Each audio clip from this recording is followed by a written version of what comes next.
अस्सलाम वालेकुम and welcome back to my channel. Last vlog में आपने देखा था कि बच्चे एजुकेटेड स्कूल में गए थे फर्स्ट डे वहाँ पे, लेकिन उसके बाद मैंने स्कूल स्विच किया है। तो ये आज का व्लॉग है हमारा एडमिशन डे का स्टेप स्कूल में, जब हम फर्स्ट टाइम स्टेप स्कूल गए थे एडमिशन फॉर्म्स वगैरह लेने।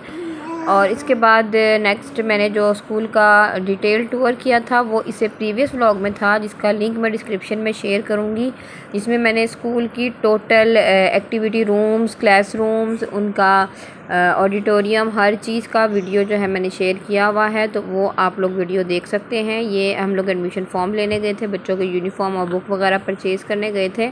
तो ये उस दिन की वीडियो है। और ये इनका प्लेग्राउंड है। प्लेग्राउंड बहुत ही ज़बरदस्त किस्म का है, तो इसी वजह से मेरे बच्चों ने तंग नहीं किया, वरना मुझे ये टेंशन थी कि आयज़ा अपना प्रीवियस स्कूल छोड़ते हुए मुझे तंग करेगी। बट आयज़ा जब स्टेप स्कूल आई और आयज़ा ने स्कूल के एनवायरनमेंट देखा तो बड़े इजीली बच्चे जो है ना एग्री हो गए स्कूल चेंज करने के लिए, और मुझे भी बड़ी खुशी हुई। तो ये आप देख रहे हैं स्कूल का ग्राउंड, और लिंक डिस्क्रिप्शन में है, आपने वहाँ से स्कूल देख लेना है। स्कूल से एडमिशन फॉर्म वगैरह लेके हम घर आ गए, और अमीन घर में थी, अपनी दादों के पास थी। दादो आई हुई थी। जब भी हमने कहीं जाना होता है तो हम फिर इनको बिठा के चले जाते हैं।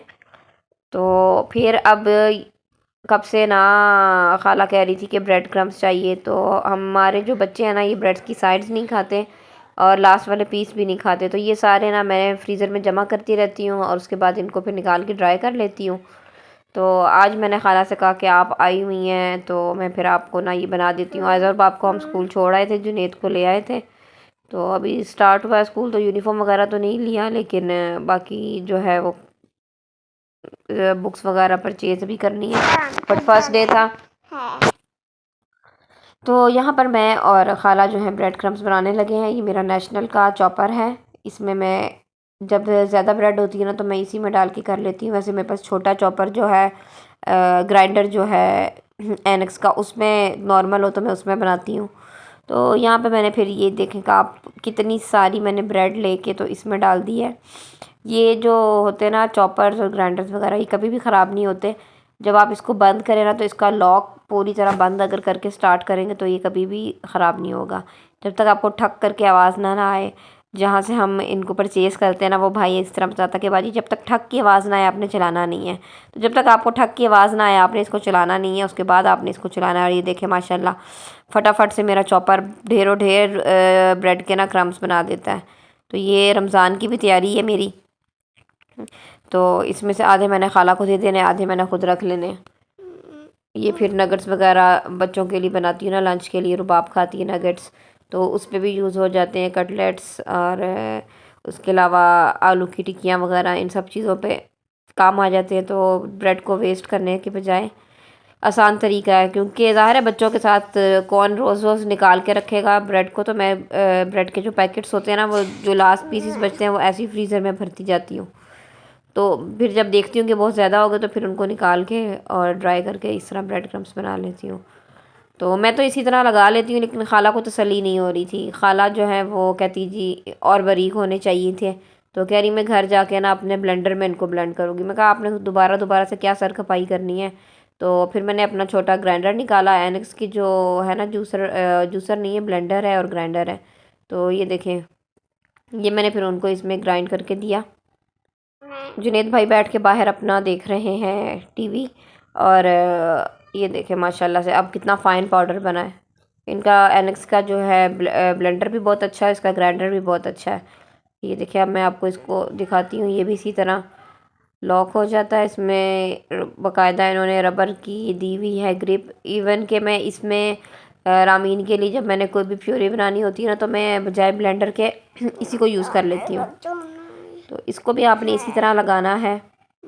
मैंने पूरी फूड फैक्ट्री नहीं परचेज़ की हुई, क्योंकि वो ख़राब हो जाती है। तो ये सेपरेट चीज़ें रहें तो वो ठीक रहती है, क्योंकि सबकी मोटर अलग होती है। अगर खुदा ना खास्ता एक की ख़राब हो जाए तो आपकी बाकी चीज़ें तो ख़राब नहीं होती। तो ये देखें इसमें भी मैंने खूब इसको भर के लगा दिया, और इसने ये पूरी की पूरी को पीस के अच्छे से पाउडर बना के ना तो मुझे दे देना है। ये बस हो गया। तो ये तो थी हमारे ब्रेड क्रम्स की कहानी। ये देख लें इतने प्यारे प्यारे हमने माशाल्लाह से परात भर के ब्रेड क्रम्स बना लिए हैं। और अब इसको जो है 2 बॉक्सेस में मैंने भर दिया। एक बॉक्स मेरे फ्रीज़र में चला जाएगा और दूसरा बॉक्स खाला के साथ घर चला जाएगा। और वो भी रमज़ान में कटलेट्स बना के खाएंगे। उन्होंने अभी फ़िलहाल बनाए हुए हैं रमज़ान से, मेरे ख्याल में ये 5 दिन पहले का मेरा व्लॉग है।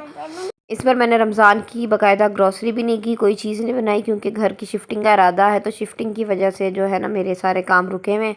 तो खैर ब्रेड क्रम्स मैंने बना के फ्रीज़ कर लेने हैं और इंशाल्लाह फिर नए घर में जाएंगे तो बाकी काम करेंगे। और खाला अपनी तैयारियां जारी रखी हुई हैं। लो जी, परात खाली होगी हमारी। ये मेरी अम्मा के जहेज़ की परात है, जो कि वो मुझे दे के चली गई जब इस्लामाबाद गई हैं, तो तब से बेचारी पेटी में पड़ी हुई थी और बस इसको मैंने इस्तेमाल करना था। अगर आपके पास चॉपर या ग्राइंडर नहीं तो मैं पहले हाथ से भी बना लिया करती थी ब्रेड क्रम्स, और मैं हाथ से बना के भी इनको फ्रीज़ कर लेती थी। ब्रेड क्रम्स बनाने के बाद अब बारी आ गई है लंच की, और लंच में बनाने वाले थे हम लोग आलू शिमला मिर्च। तो शिमला मिर्च कौन लेकर आया था? शिमला मिर्च लेकर आई थी खाला, और शिमला मिर्च माशाल्लाह तबारक अल्लाह 60 रुपये किलो शिमला मिर्च मिली और 60 रुपये किलो आलू मिले हैं। इतनी महंगाई हो गई है, कभी यही शिमला मिर्च 30 रुपये पाव मिल रही होती थी, और पाव किलो नहीं, मेरे ख्याल 60 रुपये पाव मिली है। तो मुझे भूल जाता है ना, मुझे बिल्कुल रेट्स याद नहीं रहते, आज क्या था रेट और कल क्या था। थोड़ा मेरे बच्चे मुझे खपाते हैं जो मुझे कुछ याद रहेगा, ऐसी बात है ना बच्चों। तो खैर जी, यहाँ पे मैंने शिमला मिर्च को क्यूब्स में कट किया है, और खाला की नाकाम कोशिश हो रही है बर्तन धोने की।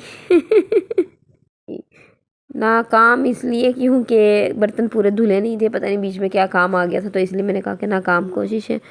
और अब बारी है जी प्याज की। प्याज के मैंने प्यारे प्यारे से छिलके उतारे हैं, और भाई प्याज मैं तुम्हारा बंदोबस्त करूं और तुम्हारा सालन बनाऊं।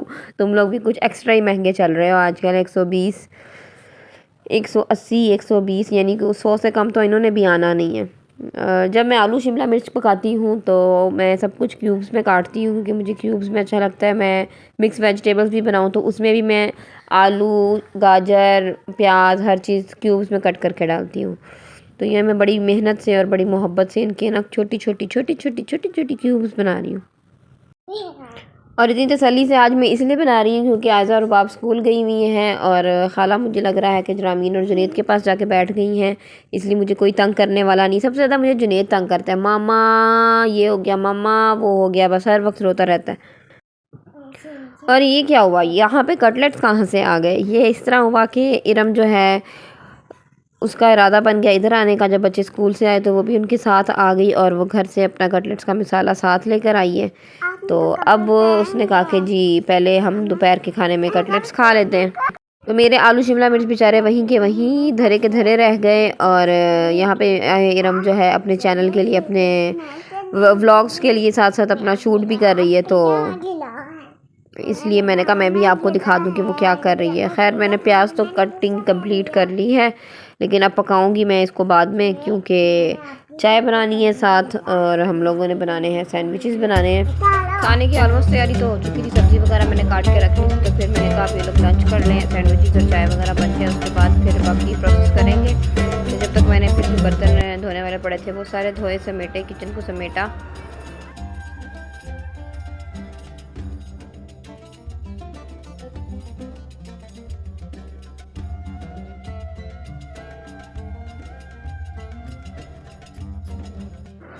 ये वो बर्तन है जो खाला ने धो के यहाँ पे रखे थे। तो मेरी आदत है कि मैं बर्तन स्टैंड में रखती हूँ और खाला जो है वो बास्केट वगैरह में रखती हैं।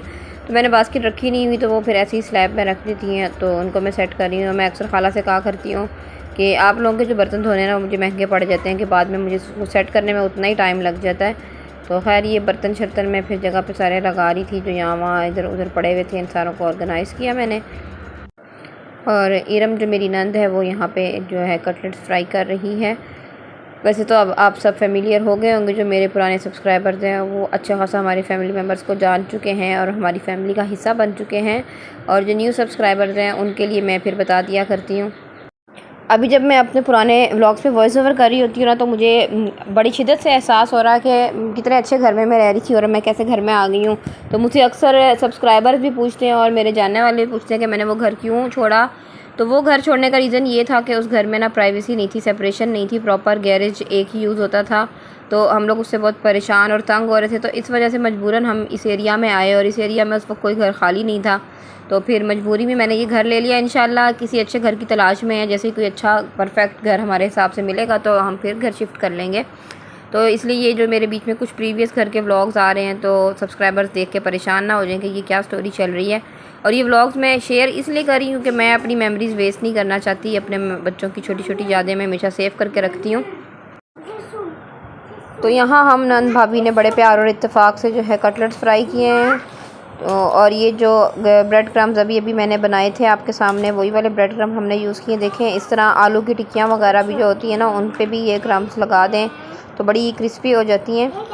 और आलू चिकन डाल के भी कटलेट्स जिस तरह बनते हैं वो उन पे भी ये यूज़ हो जाते हैं। इसके अलावा मैं होममेड नगेट्स बच्चों के लिए बनाती हूँ, उन पे भी मैं यूज़ करती हूँ।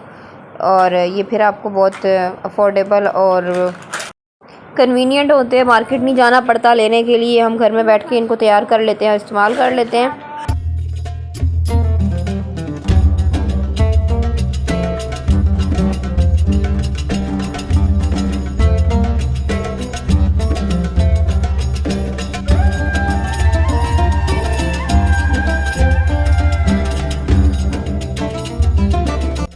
मेरे ससुराल वाले ना हर चीज़ के साथ चाय ज़रूर पीते हैं। इनके साथ रह के ना मुझे भी चाय पीने की आदत है। अब यहाँ पे सैंडविच बन रहे हैं तो हमारे घर में ना पेप्सी ज़्यादा चलती है। हम लोग कुछ भी खाएं पी तो हम कहते हैं साथ पेप्सी ले आओ, और ये लोग चाय को ज़्यादा प्रेफर करते हैं।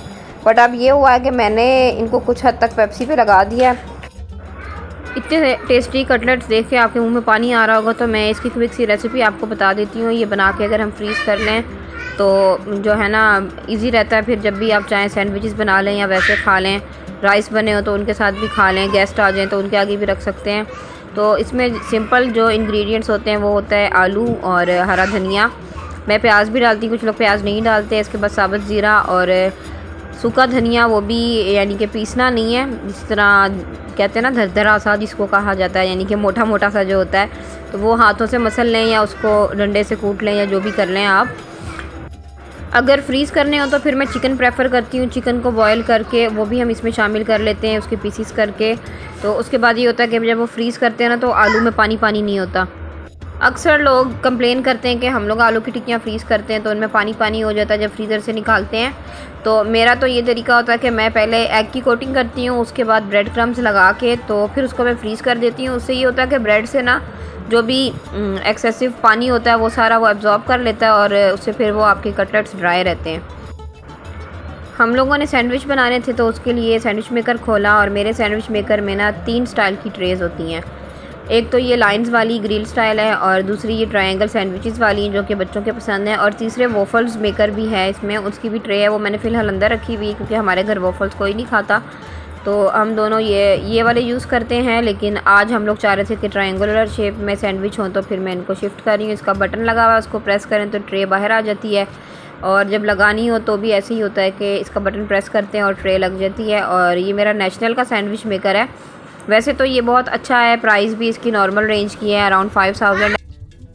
इसकी एक चीज़ ख़राब मुझे लगती है वो ये कि जब भी इसमें ब्रेड वगैरह रखें ना और इसको जब बंद करते हैं तो ये प्रॉपर बंद नहीं होता है। इसका बटन बड़ी मुश्किल से जो है ना वो क्लोज़ होता है। मतलब इसका जो उन्होंने लॉक बनाया हुआ है ना, साइज़ थोड़ा इसका छोटा है। अगर ब्रेड का साइज़ थोड़ा बड़ा होता तो साइड से ब्रेड बाहर आ जाती, तो इस वजह से ये मुझे थोड़ा सा बुरा लगता है।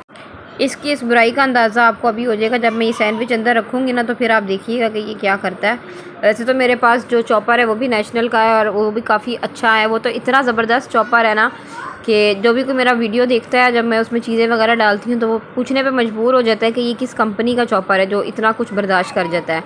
उसमें मैं मक्खन भी बना लेती हूँ, उसमें मैं सारा कुछ इकट्ठा डाल के नगर्स वगैरह भी बना लेती हूँ, और ढेर सारी वो मुझे गाजरें भी कद्दूकश कर देता है। In short it's a complete package. और अब वो स्टेज आ गया जिसके बारे में आपको बता रही थी। देखिएगा ये जो इसका ये वाला लॉक है ना, इसको बंद करने में थोड़ी सी दुश्वारी पेश आती है। थोड़ी सी देर स्लाइस गर्म होते हैं, फिर उनको प्रेस करती हूँ, उसके बाद ये दोबारा से इसको क्लिक करना पड़ता है, तो फिर ये कम्प्लीटली बंद होता है। यहाँ पे आपको नज़र आ रहा होगा कि जो प्याज और सब्ज़ी मैंने काटी थी वो शॉपिंग बैग्स में चली गई है। वो इसलिए चली गई है कि हम लोग जिस तरह मैंने बताया था कि घर शिफ्ट कर रहे थे, तो मेरे हस्बैंड की कॉल आ गई कि घर देखने के लिए जाना है। तो बस हम लोगों ने फिर ये किया कि सब्ज़ी को रैप अप किया और हम लोगों ने उधर जाने की तैयारी कर ली कि हम वहीं पे जाके देखेंगे घर, और उसके बाद वहीं पे जाके हम लोग खाना बना लेंगे। और अपने सैंडविचेस और चाय बस अफरा तफरी में हमने ना भागम भाग खाई पी और हमने निकलने की।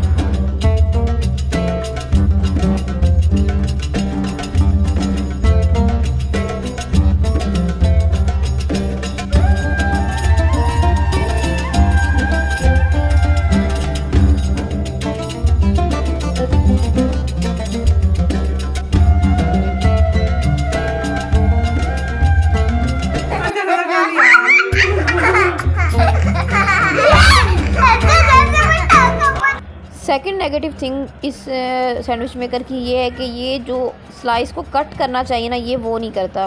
जैसा कि आपने देखा, यहाँ मेरी नंद ने बड़ी मेहनत और मुशक्क़त के साथ अपने हाथों से इसको तोड़ तोड़ के रखा है। या तो नाइफ़ का इस्तेमाल करना पड़ता है या फिर इसके साथ ये हशर करना पड़ता है, तो तब जाके ये सैंडविचेस जो है ना सेपरेट होते हैं। आधा दिन लगाने के बाद जो हमने सैंडविचेस बनाए थे ना, उनको खाने में हमने बस 5 मिनट ही लगाए थे और उसके बाद हम जल्दी जल्दी निकले कि हम लोग लेट ना हो जाएं मकान देखने के लिए।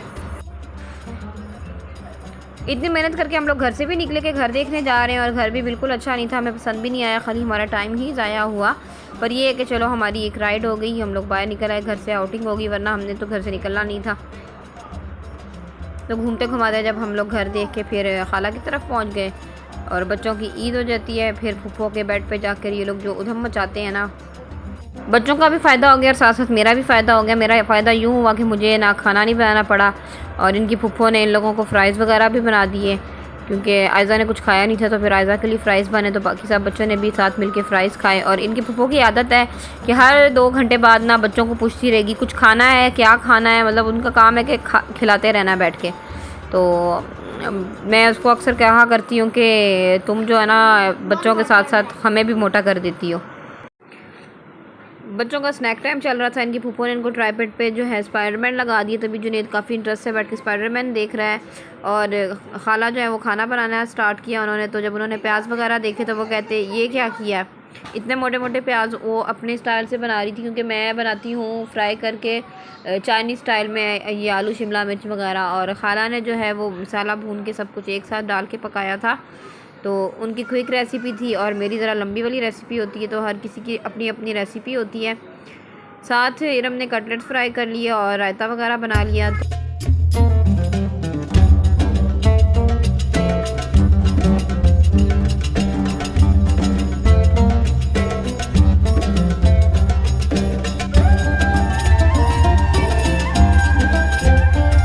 खाना खाने के बाद खाला आके ना बच्चों को कह रही कि सारा दिन आप लोगों ने खेला है, खा भी लिया, सारा कुछ कर लिया, अब सो जाओ। लेकिन बच्चों की फूफो और बच्चे जो है ना मिल के उधम मचा रहे हैं। अभी तक जुनैद को फूफो ने चूड़ियाँ दे दी हैं, वो बैठ के चूड़ियों के साथ खेल रहा है। और मैं यहाँ बच्चों से कह रही थी कि जब तुम लोग आए थे तो कितना साफ़ सुथरा कमरा था, तुम लोगों ने क्या हालात कर दिए हैं। और रुबाब को बुखार हुआ था, तो रुबाब थोड़ी सी ना डाउन चल रही है और थोड़ी चिड़चिड़ी भी हुई थी, रोध हो भी रही थी।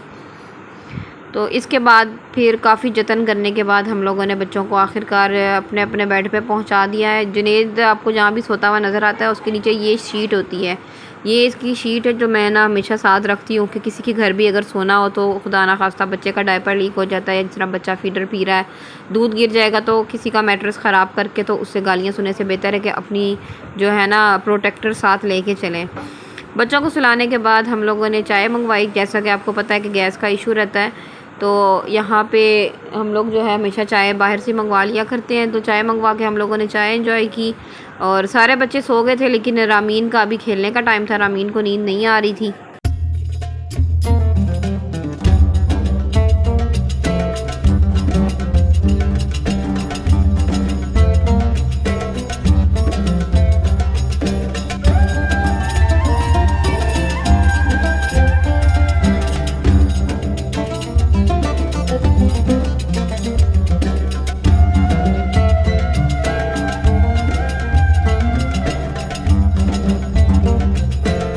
रामीन नॉर्मली मुझे बिल्कुल तंग नहीं करती, बट रामीन में एक बैड हैबिट ये है कि रामीन किसी न्यू जगह पे जाती है ना, तो रामीन को सोने में बहुत परेशानी होती है। बस में ट्रैवल करो तो ये नहीं सोती, किसी के घर जाओ तो ये नहीं सोती। अगर जिस तरह बच्चे दोपहर को नैप ले लेते हैं, इसने वो काम भी नहीं करना होता, ये जागती ही रहती है। और फिर जब ज़्यादा इसकी नींद का टाइम ओवर हो जाता है ना, फिर ये परेशान होती है। तो यहाँ पर भी ये बेचारी बहुत कोशिश करी कि सो जाए, बट इसकी एडजस्टमेंट नहीं हो रही। इसको अपने ही मैट्रेस पे, अपने ही बेड पे, अपने रूम में नींद आती है। और ये इसका फ़र्स्ट टाइम था कि ये अपनी दादों के घर सो रही थी, तो इस वजह से भी ना ये इसको जगह नई नई सी लग रही थी। मैं हमेशा कोशिश करती हूँ कि बच्चों की जो ये आदत है ना, ये ना बनाऊँ कि सोने के लिए लाइक किसी झूले में ही सोना है या गोद में सोना है, एक पंक्चुअलिटी ना हो उनके बिहेवियर में। बट फिर भी रामीन अकेली ही रही है ना, मैं ज़्यादा कहीं लेके गई हूँ इसको, वरना पहले ये होता था कि मामा लोग यहाँ पे होते थे तो अक्सर हम लोग वहाँ उनके घर स्टे कर लेते थे। तो इस वजह से इसकी ये आदत है कि ये किसी न्यू जगह पे सोती नहीं है। बट बड़ी कोशिश के बाद और बेचारी ने ना बहुत मुश्किल से अपनी एडजस्टमेंट करके तो ये सो गई। और ये था हमारे आज के दिन का व्लॉग। उम्मीद करती हूँ आपको ये वीडियो पसंद आया होगा। वीडियो पसंद आए तो इसको शेयर कीजिएगा, लाइक करिएगा, कमेंट करके ज़रूर बताइएगा। और चैनल को सब्सक्राइब नहीं किया हुआ आपने तो चैनल को सब्सक्राइब कर दें, और अगर सब्सक्राइब किया हुआ तो बेल आइकन को प्रेस कर दें ताकि नए आने वाली वीडियो की नोटिफिकेशन आपको मिल सके। खुदा हाफिज़।